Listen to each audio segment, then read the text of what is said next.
Welcome to the Parsha Perspective. Each week, we will delve deep in a weekly Torah portion to find a practical and insightful way to enhance your daily life.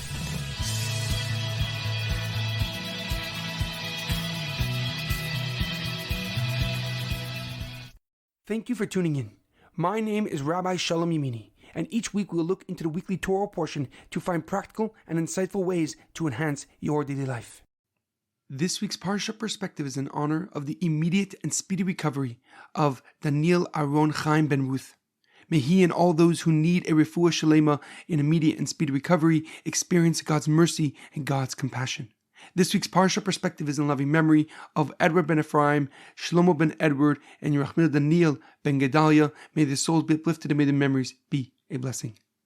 This week's Torah portion is Parshas Mishpatim, Seize the Moment. Our Parsha begins with God giving Moshe Rabbeinu and the Jewish nation 53 new practical commandments. The laws regarding the treatment of slaves, personal injury, murder, and the requirements of a person who is a guardian of someone's property. The mitzvah, the commandment to see the Beis Hamikdash, to see the temple 3 times a year.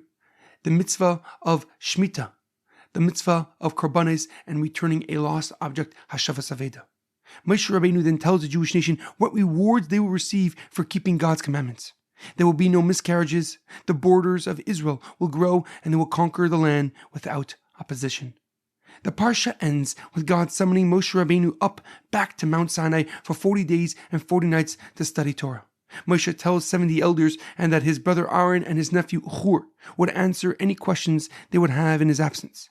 God's glory set the mountain ablaze as Moshe Rabbeinu began to ascend the mountain. He went up with his most faithful and beloved student, Yeshua ben Nun, and the whole Jewish nation watched as Moshe Rabbeinu disappeared into the clouds from afar. However, a question comes to mind. The first commandment that Moshe Rabbeinu is given is about the Eved Ivri, the Jewish slave. A Jewish slave is someone who stole and cannot pay back what they have stolen, and so therefore they're required to work off and pay their debt.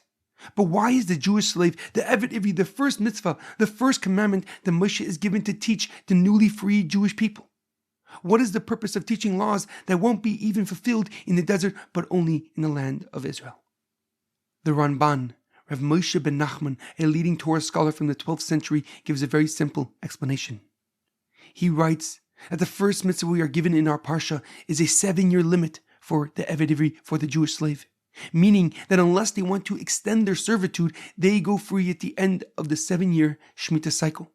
The Ramban explains that whether or not they remain a slave or go free, they must invoke our liberation from Egypt.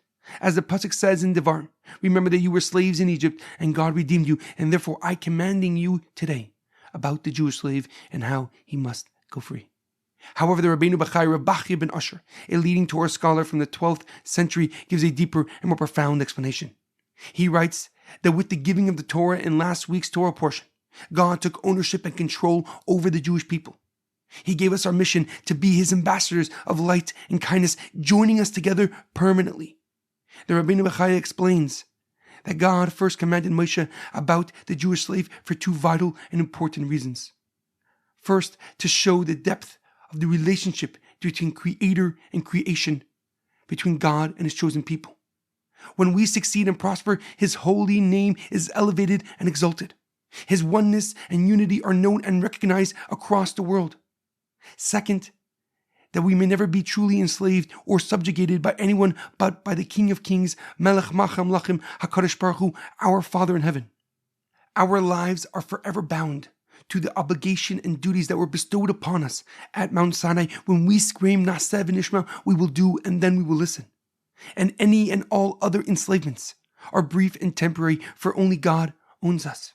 And the time granted here on earth is an opportunity from above to accomplish our purpose, to fulfill our unique and singular objective, to experience the power and to experience the love of HaKadosh Baruch Hu, of God, of our Father in heaven. In our daily life, it is imperative that we understand that the one thing we can never get back is time. The clock is always ticking, no matter who we are or what we have.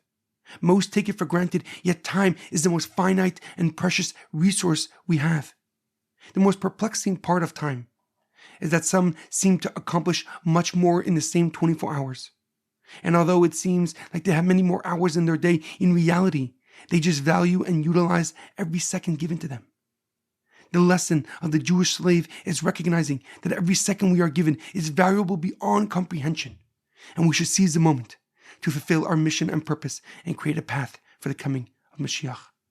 There's a powerful quote about the identity of a Jew from Rabbi Lord Jonathan Sacks. To be a Jew is to know that although we are here, we are also elsewhere. We live in time, but we are addressed by the voice of the one who is beyond time. Have a great weekend and good Shabbos.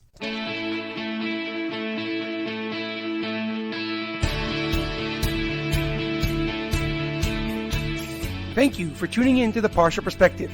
Check out our website, theparshaperspective.com. Send thoughts and comments to theparshaperspective@gmail.com. Till next time, thanks for listening.